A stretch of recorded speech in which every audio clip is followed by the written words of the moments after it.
नमः संस्कृताय कक्षा 8 के मेरे प्यारे विद्यार्थियों, बहुत बहुत स्वागत है आप लोगों का आज के इस नए वीडियो में। मेरे प्यारे विद्यार्थियों, संस्कृत विषय कक्षा 8 की चर्चा हम लोग करने के लिए यहाँ उपस्थित हैं। आप देख सकते हैं कक्षा 8 विषय संस्कृत पाठ 1 नीत श्लोकाः पाठ की चर्चा आज हम लोग आगे बढ़ाएंगे। प्यारे विद्यार्थियों, इसके पूर्व के इसके पहले के वीडियो में आप लोगों को वंदना पाठ के दोनों श्लोक, जैसा कि आप यहाँ किताब में अपने पुस्तक में देख सकते हैं, इन दोनों श्लोकों मुखम करोति वाचालम पंगुलम गुंते गिरिम यत्र कृपातमहं वन्दे परमानंद माधवम और सर्वस्वरूप सर्वेश सर्वशक्ति समन्वितः सर्वपालक सर्वज्ञ प्रसिद्ध परमेश्वर, इन दोनों श्लोकों को पढ़ाकर इनका अर्थ बताया गया। और आपसे कहा गया था कि आप इस वंदना पाठ के श्लोकों को लिखेंगे, अपनी संस्कृत की कॉपी में संबंधित चित्र को भी बनाएंगे और इसको रंग भी भरेंगे। ये कार्य आप कर चुके होंगे।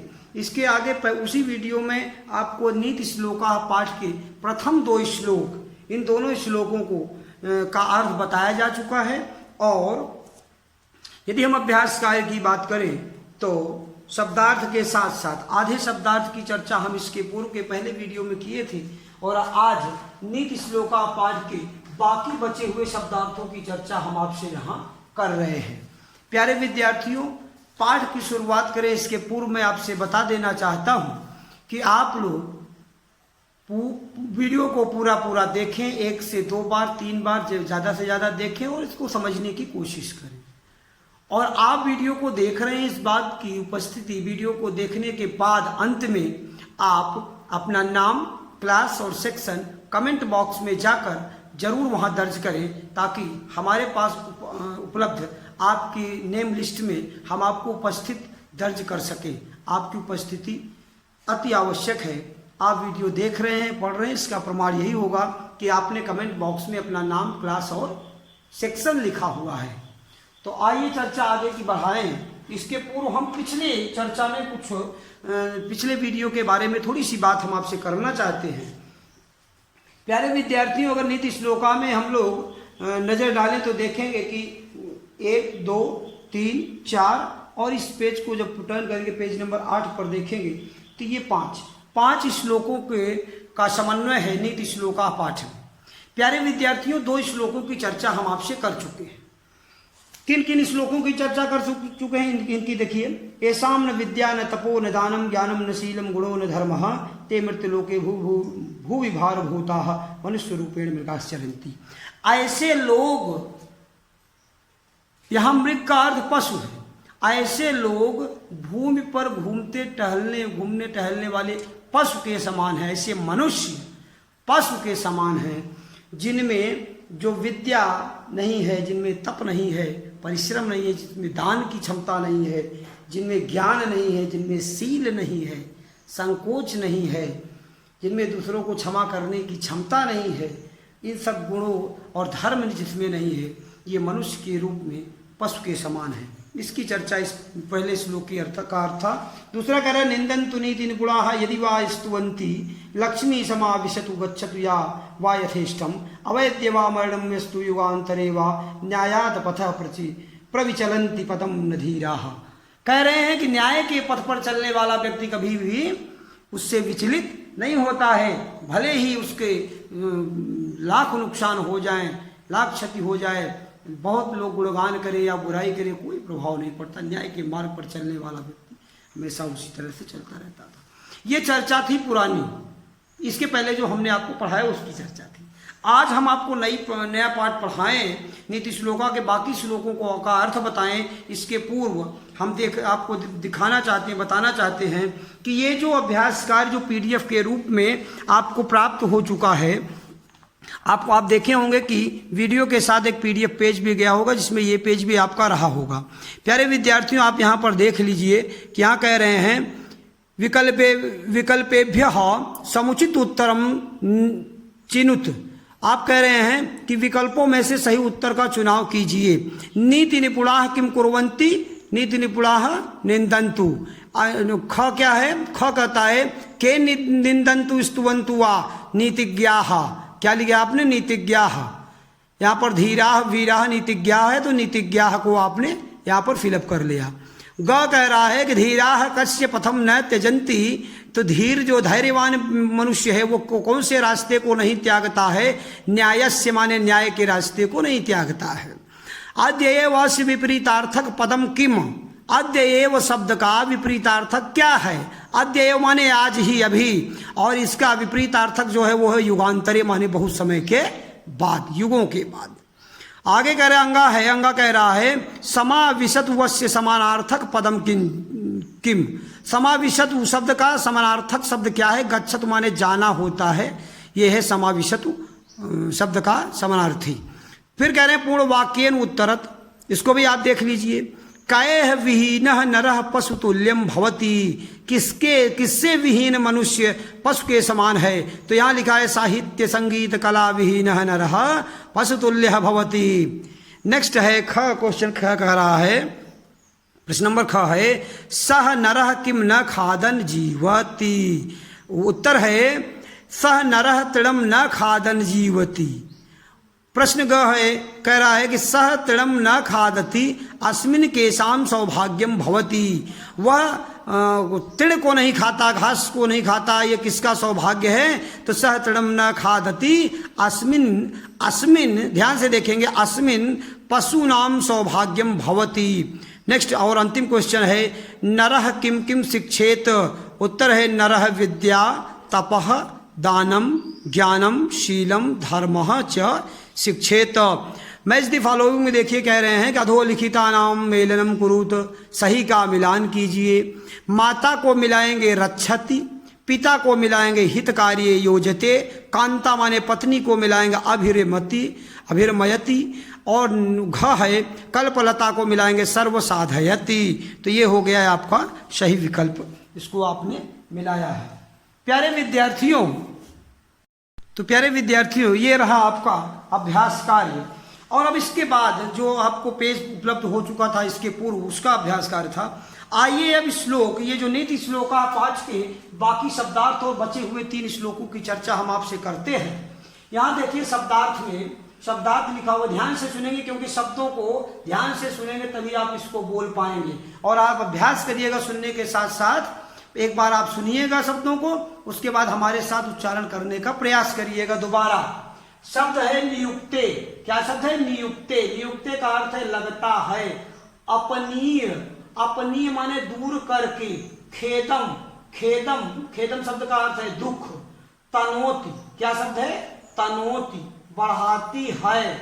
वितनोति, वितनोति शब्द का क्या अर्थ है? फैलाती है। दिक्षु, दिक्ष माने सभी दिशाओं में। कुलीनः, कुलीनः का अर्थ है अच्छे कुल का। श्रुतवान, श्रुतवान का अर्थ है ज्ञानी। गुणज्ञ, गुणज्ञ का अर्थ है गुणों को जानने वाला। दर्शनीय, दर्शनीय अर्थात देखने योग्य। आश्रयंती, आश्रयंती अर्थात आश्रय लेते हैं। पुच्छ विषाणहीनः, क्या शब्द है? पुच्छ विषाणहीनः, बिना पूंछ सींग वाला। क्या है शब्द? बिना पूंछ सींग वाला।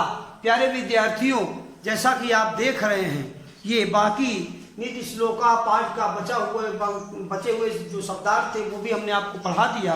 प्यारे विद्यार्थियों, आइए हम लोग तीसरे श्लोक की चर्चा करते हैं। नीति श्लोका पाठ के तीसरे श्लोक की चर्चा करते हैं, और आप ध्यान से बुक को देखेंगे, किताब को देखेंगे, जिसमें लिखा है साहित्य संगीत कला विहीनः साक्षात् पशु पुक्ष विषाणहीनः तृणं न खादन्नपि जीवमानः तद्भागधेयं परम पशूनाम।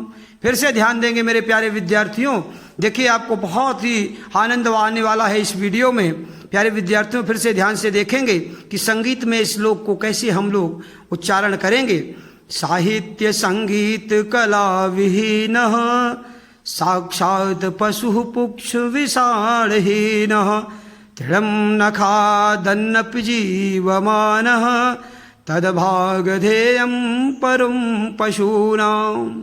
प्यारे विद्यार्थियों बहुत ही सुंदर श्लोक है, और यहाँ भी साहित्य संगीत और कला के बारे में इसके इम्पोर्टेंस को, महत्व को बताते हुए श्लोक को विद्वान क्या कह रहे हैं, कहते हैं कि साहित्य संगीत कला विहीन नरः, ऐसा नर, ऐसा व्यक्ति, ऐसा मनुष्य जो साहित्य संगीत और कला से विहीन है, अर्थात दूर है, जो साहित्य के बारे में भी नहीं जानता, संगीत के बारे में भी कुछ नहीं जानता और कला के बारे में भी कुछ नहीं जानता।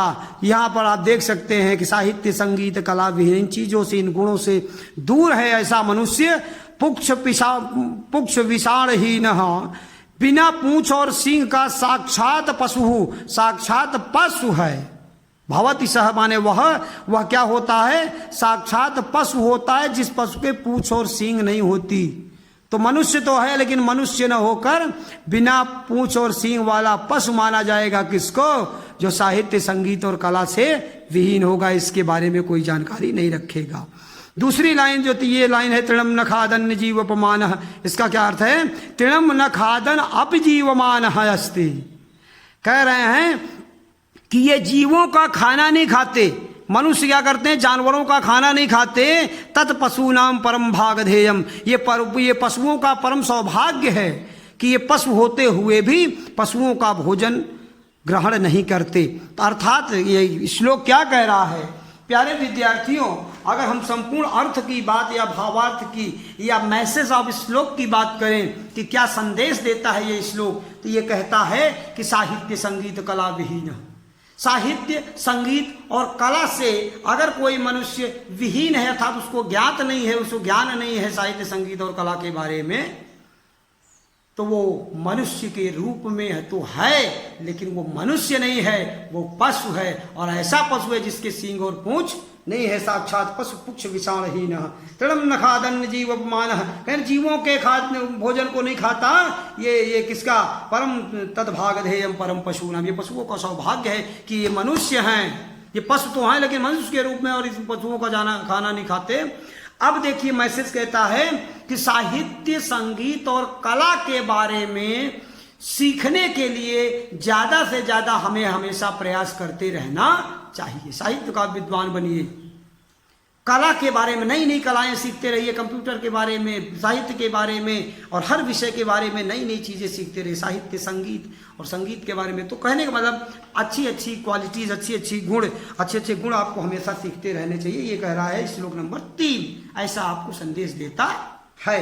प्यारे विद्यार्थियों, आइए देखते हैं श्लोक नंबर 4 की बात करते हैं। क्या कहते हैं श्लोक नंबर 4 में, श्लोक नंबर 4 आपसे क्या कह रहा है प्यारे विद्यार्थियों, ध्यान से देखेंगे कि मातेव रक्षति पितेव हिते नियुक्ते कांतेव चाभिरमत्य पत्निखी खेदम लक्ष्मीं तनोति वितनोति ददिक्षु कीर्तिम किम किम न साधयति कल्पलतेव विद्या। बहुत ही सुंदर श्लोक है मेरे प्यारे विद्यार्थियों, एक बार ध्यान से आप देखेंगे क्या कह रहा है श्लोक।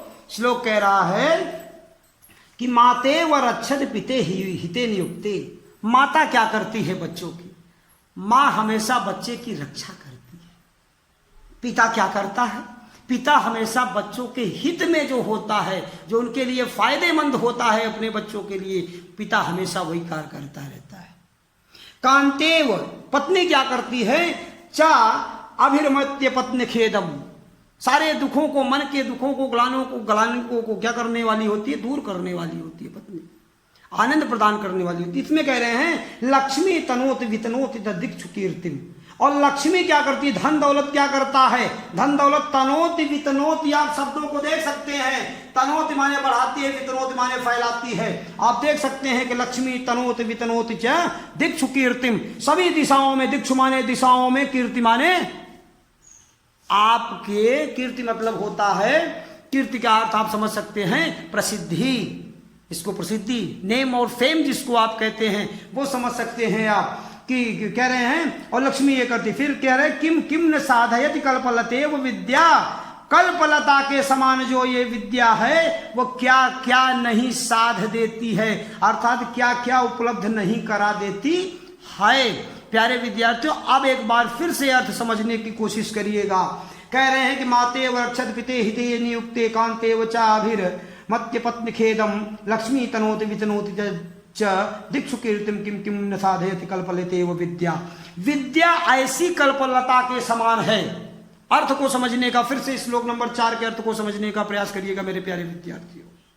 श्लोक नंबर 4 कह रहा है कि विद्या ऐसी कल्पलता के समान है। कल्पलता अर्थात हमेशा बढ़ने वाली लता के बारे में। अरे मनी प्लांट वगैरह आपने देखा होगा, एक शाखा से दूसरी शाखा, दूसरी से तीसरी शाखा, कितने बढ़ते चले जाते हैं। तो कह रहे हैं कि ये जो विद्या है वो ऐसी कल्पलता के समान है जो माँ की तरह रक्षा करती है। विद्या माँ की तरह क्या करती है? आपकी रक्षा करती है। पिता की तरह आपके हित में लगी रहती है। अगर आपने विद्या ग्रहण किया है, आप विद्वान हैं, किसी विषय का ज्ञान आपने प्राप्त किया है, तो वो आपके लिए हमेशा आपके हित की बात करेगी, हमेशा आपके लिए लाभदायक होगी। तो माँ की तरह रक्षा करने वाली है कौन है? विद्या है। पिता की तरह हित में लाभ के लिए कार्य करने वाली कौन है? विद्या है। कांतेव च अभिर यत्य पत्नी खेदम, कह रहे हैं कांतेव माने पत्नी होता है। पत्नी की तरह सारे दुखों को दूर करने वाली होती है कौन है? वो विद्या। लक्ष्मी के रूप में अगर आप विद्या ग्रहण किए हुए हैं तो पढ़ते पढ़ते आप इंजीनियर, डॉक्टर, IAS, PCS कुछ भी बड़े अधिकारी बन सकते हैं, अध्यापक बन सकते हैं। तो लक्ष्मी तनोति वितनोति च दिक्षु कीर्तिम, ये लक्ष्मी के रूप में विद्वान अगर आप हैं तो क्षेत्र में आपको बहुत ही देश में, दुनिया में, क्षेत्र में, समाज में आपकी कीर्ति, आपका नाम, आपका फेम, आपकी प्रसिद्धि बढ़ती चली जाएगी। और बढ़ाने का कार्य कौन करेगी? आपकी विद्या करेगी। तो इस ज्ञान को प्राप्त, फिर कह रहे हैं किम किम न साधयति कल्पलते वो विद्या।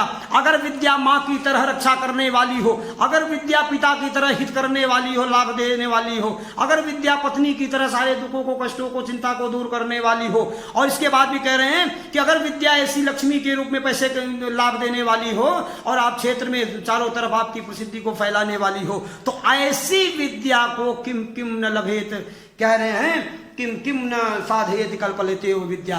कल्पलता के समान ये विद्या क्या क्या नहीं दे सकती, अर्थात सब कुछ दे सकती है। प्यारे विद्यार्थियों, मैं आपसे बात करूं 1574 में जब गोस्वामी तुलसीदास जी ने रामचरितमानस की रचना किया तो वहां पर एक दोहा लिखा। क्या लिखते हैं वहां पर? एक चौपाई, वो कहते हैं कि सकल पदार्थ है जग माही कर्म ही निरपावत नहीं। तो सौभाग्य की बात यह कि मतलब दुनिया में हर चीज उपलब्ध है। अगर ये विद्या को आप ग्रहण कर रहे हैं तो माँ, पिता, पत्नी, लक्ष्मी सबका लाभ देने वाली है। तो कौन है? विद्या है। So please my dear student, message of this shloka, ये श्लोक नंबर 4, ये जो नीति श्लोका का श्लोक नंबर 4 है, ये श्लोक नंबर 4 आपको मैसेज देता है, आपको संदेश देता है कि सब कुछ देने वाली है तो कौन है? वो विद्या है। तो प्लीज खूब पढ़िए, खूब विद्वान बनिए, अपने विषय के विशेषज्ञ बनिए। और ये आपको ये श्लोक नंबर 4 आपको ये संदेश देता है। अन्वय भी आप पढ़ सकते हैं। अन्वय देख लीजिए, श्लोक नंबर 4 का अन्वय कहता है विद्या माता इव रक्षति, विद्या माँ की तरह रक्षा करती है। पिता इत इव हिते नियुक्ते, पिता की तरह हमेशा हित में लगी रहती है। कांता इव खेदम अपनी अभिरमति, पत्नी की तरह सारे दुखों को दूर करने वाली होती है। और अभिरमति माने आनंद प्रदान करने वाली होती है विद्या। लक्ष्मीम तनोति दिक्षु कीर्तिम च वितनोति, कह रहे हैं कि विद्या कैसी होती है? लक्ष्मी तनोति, तनोति माने बढ़ाती है, लक्ष्मी को बढ़ाती है अर्थात धन को बढ़ाने वाली होती है। दिक्षु कीर्तिम च वितनोति, और सभी दिशाओं में, चारों दिशाओं में आपकी कीर्ति को, आपकी प्रसिद्धि को बढ़ाने वाली होती है। विद्या कल्पलता इव किम किम न साधयति, विद्या कल्पलता के रूप में इस विद्या से क्या नहीं प्राप्त हो सकता, इसलिए हमें हमेशा विद्या प्राप्त करनी चाहिए। प्यारे विद्यार्थियों, श्लोक नंबर 4 की बात करते हैं। श्लोक नंबर 4 का मैसेज आपने देखा। आइए बात करते हैं श्लोक नंबर किसकी? 5 की बात करते हैं। श्लोक नंबर 5 की बात करते हैं मेरे प्यारे विद्यार्थियों। और आप कि आपका ये श्लोक नंबर 5 क्या संदेश देता है। श्लोक नंबर 5 कह रहा है प्यारे विद्यार्थियों, आप यहाँ देख सकते हैं, कह रहा है कि यस्यास्ति वित्तम स नरः कुलीनः, यस्यास्ति वित्तम स नरः कुलीनः, स पंडितः स श्रुतवान् गुणज्ञः, स एव वक्ता स च दर्शनीय, सर्वे गुणाः कांचन आश्रयन्ति। ध्यान देंगे मेरे प्यारे विद्यार्थियों, श्लोक नंबर 5 आपको क्या संदेश देता है। श्लोक नंबर 5 को जानने के बाद, श्लोक नंबर 5 का अर्थ जानने के बाद आज से ही आपके पढ़ने का टाइम टेबल बदल जाएगा मेरे प्यारे विद्यार्थियों, ये प्रॉमिस है आपसे। आप श्लोक नंबर 5 का अर्थ जानने की कोशिश करिए। श्लोक नंबर 5 आपसे कहता क्या है, आप जानिए और आप देखिए कि what the importance of education, what the importance of knowledge, what the importance of degrees. आप देखेंगे कि ज्ञान का, आपके विद्या का क्या महत्व है, इस बात को आप देखेंगे। यहां पर कह रहा है विद्या आपसे क्या कह रही है, आप देख सकते हैं कि यस्यास्ति वित्तम स नरः कुलीनः स पंडितः स श्रुतवान गुणज्ञः स एव वक्ता स च दर्शनीयः सर्वे गुणाः कांचन माश्रयन्ति। आप ध्यान देंगे यहां पर श्लोक नंबर 5 आपसे क्या कह रहा है। आप देख सकते हैं आश्रयंती माने आश्रय लेते हैं, आप वहां पर शब्दार्थ भी देख सकते हैं। आश्रयंती माने आश्रय लेते हैं, दर्शनीय माने देखने योग्य, गुणज्ञ माने गुणों को जानने वाला। आप देखिए कह रहे हैं यस्य वित्तम अस्ति, यस्य नरः वित्तम अस्ति। वित्त माने होता है धन, वित्तम माने धन। यस्यास्ति वित्तम, यस्यास्ति, यस्य धन अस्ति, अगर इसका संधि विच्छेद करें यस्यास्ति का तो यस्य धन अस्ति बराबर यस्यास्ति। तो यस्य धन, यस्य माने जिसके, अस्ति माने है, वित्तम माने धन, स नरः कुलीनः, वो मनुष्य क्या है, अच्छे कुल वाला है, जिसके पास क्या है, यस्य नरस्य वित्तम अस्ति सह नरः कुलीनः। जिस मनुष्य के पास धन है, दौलत है, संपत्ति है, लक्ष्मी है, वो क्या है, वो कुलीन है, अर्थात अच्छे कुल वाला है, अच्छे कुल खानदान का है। भले ही पहले कुछ रहा हो, अगर आपने लक्ष्मी को का वर्ण कर लिया, खूब आपने धन दौलत कमा लिया, तो आप कुलीन हो गए। श्रुतवान गुणज्ञ हो, वो कैसा है, सुनने योग्य है। कौन, जिसके पास लक्ष्मी है वो कैसा है, सुनने योग्य है, वो जो बोलेगा सब लोग उसको सुनेंगे। गुणज्ञ हमारे गुणज्ञ भवती, गुणवान है, वो गुण वाला है। गुणज्ञ हमारे यहाँ देखिए वो अर्थ में होगा, शब्दार्थ में है गुणज्ञ हमारे गुणों को जानने वाला। जिसके पास कौन है गुणज्ञ, जिसके पास लक्ष्मी है। वित्तमस्ति, वित्तमस्ति, जिसके पास धन है वो क्या है, गुणों को जानने वाला है। भवती सह एव वक्ता, सह एव वक्ता माने वह बोलने में योग्य है, वो बोलने, वो अच्छा बोलता है। कौन, वित्तमस्ति, जिसके पास धन है, अर्थात वो जो कुछ भी बोलेगा लोग उसके धन, उसकी बात का क्या कर देंगे, समर्थन कर देंगे। सदर्शनीय च, और वही देखने योग्य है, और वह देखने योग्य भवति माने होता है। कौन, जिसके पास क्या है, धन है। सर्वे गुणाः कांचनम आश्रयन्ति, सभी गुण कांचन के आश्रित हैं, आधारित हैं, अर्थात धन के आश्रय में हैं। प्यारे विद्यार्थी, एक बार फिर से इस बात को समझने की कोशिश करिएगा। ये श्लोक नंबर 5 आपको क्या कह रहा है। श्लोक नंबर 4 ने आपसे कहा कि विद्या को ग्रहण करिए, विद्या से आपको सब कुछ प्राप्त हो जाएगा, लेकिन ये श्लोक नंबर 5 आप पूरे अर्थ को बदल दे रहा है। श्लोक नंबर 5 कह रहा है कि अगर आप संपत्तिशाली हैं, अगर आप धनवान हैं, तो अगर आप धनवान हैं तो आप जो है, आप अच्छे कुल खानदान के हैं। अगर आप धनवान हैं तो आप सुनने योग्य हैं, अर्थात जो बोलेंगे वो लोग सुनेंगे। आप धनवान हैं तो आप गुणवान हैं, धनवान हैं तो आपकी बात को मान लिया जाएगा। भवती सह एव वक्ता, और आप जो कुछ भी बोलेंगे उसी को सही मान लिया जाएगा। कब, जब आप धनवान हैं तब। प्यारे विद्यार्थी, सदर्शनीय, और आप देखने में बड़े सुंदर हैं। कब, जब आपके पास संपत्ति है तब। धन नहीं है तो बड़े खूबसूरत है, लोग कोई बेकार आदमी है, वो तो अच्छा आदमी नहीं है, चेहरा अच्छा नहीं है। और आप, अगर आपके पास धन है तो आपको कहे बहुत सुंदर आदमी है, भले ही आप कैसे। फिर कह रहे भवती सर्वे गुणाः कांचनम आश्रयन्ति, सारे के सारे गुण धन के ही आश्रित हैं। ये कहता है श्लोक नंबर 5। मेरा ऐसा संदेश नहीं है, ऐसा संदेश श्लोक का है। मेरा संदेश तो ये है कि एन केन प्रकारेण, किसी भी तरह से जो कुछ भी करना पड़े वो कर डालो मेरे प्यारे विद्यार्थियों, और खूब विद्या अध्ययन करो, खूब पढ़ाई करो। इस लॉकडाउन का लाभ उठाइए। इसमें आप अब लाभ उठाने की बात तो इस परिप्रेक्ष्य में कह दे रहे हैं, आप कर क्या सकते हैं। आप खूब विद्या ग्रहण करिए, खूब विद्वान बनिए, खूब पढ़ाई करिए, और अपने कार्य को समय से पूरा करिए, लिखते रहिए, बातों को, निर्देशों को समझा करिए। पूरे वीडियो को 2 से 4 बार देखिए, और अपना नाम, क्लास, सेक्शन, कमेंट बॉक्स में जरूर दर्ज करिए, जिससे ये जाना जा सके कि आप उपस्थित हैं क्लास में। प्यारे विद्यार्थियों, आप यहाँ देख सकते हैं एक्सरसाइज नंबर 1, 2, 3 हम आपको इसके पहले की वीडियो में PDF के साथ भेज चुके थे। और फिर आपके आज क्या किया, आज हमने इसका सॉल्यूशन किया, इसका सॉल्व भी बताया आपको। फिर आपने नेक्स्ट आज जो आपके 3 श्लोक हमने बताया, इसको आशा करता हूं कि इस श्लोक को बार बार आप पॉज करिएगा, पीछे करिएगा, अर्थ को सुनिएगा। आप बार बार से श्लोकों के अर्थ को सुनेंगे, आपको समझ में आएगा। आज के वीडियो के साथ, इस वीडियो के साथ हम ये पेज नंबर 10 और पेज नंबर 11 के एक्सरसाइज को हम आपको भेजेंगे और आशा करते हैं कि आप इसको अपनी कॉपी में लिखेंगे। प्यारे विद्यार्थियों, कुछ बच्चे हमसे पूछते हैं कि साहब कैसे लिखना है, क्या करना है। हम आपको थोड़ा सा समय आपका लेंगे और आपको समझाना चाहेंगे। आप मान लीजिए संस्कृत की कॉपी है, किताब नहीं, क्या है, कॉपी। थोड़ी देर के मान लीजिए, हाँ ठीक है किताब है, मैं मान रहा हूँ, लेकिन मान लीजिए थोड़ी देर ना, मैं कह रहा हूँ इसलिए मान लीजिए प्लीज। ये कवर पेज है, कवर पेज छोड़ दीजिए। आप अपना name, class, roll number, section आप लिख चुके हैं, इसको आप टर्न कर रहे हैं। इस पहले पेज पर यहाँ आप लिखेंगे वंदना। वंदना पाठ को लिखने के बाद वंदना पाठ के दोनों श्लोकों को लिखिए। ऐसा चित्र, सुंदर सा चित्र बना लीजिए और कलर कर दीजिए उसको। जब ये कार्य हो जाए तो पेज को टर्न करके पार्ट नंबर 1 डालिए और पार्ट नंबर 1 में नीति श्लोका का सबसे पहले पूरे के पूरे शब्दार्थ लिख डालिए। शब्दार्थ आपको यहाँ पर मिल जाएंगे, पूरे शब्दार्थ आप लिख डालिए। शब्दार्थ आपको मिल जाए, जब लिख लें तो आप प्रश्नोत्तरों को, अभ्यास कार्यों को करना शुरू करिए और उचित जगह पर आप पाठ से संबंधित चित्रों को भी बनाइए। आइए चर्चा करते हैं। पाठ पूरा हो गया, शब्दार्थ की बात हो गई, आपके अटेंडेंस की बात हो गई। अब हम चर्चा करते हैं आपके गृह कार्य की। होमवर्क क्या है आपका? बहुत ही इंटरेस्टिंग होमवर्क आपको मिलने वाला है प्यारे विद्यार्थियों। आप देखेंगे कि शब्दार्थों को अभ्यास कॉपी में लिखकर याद करें।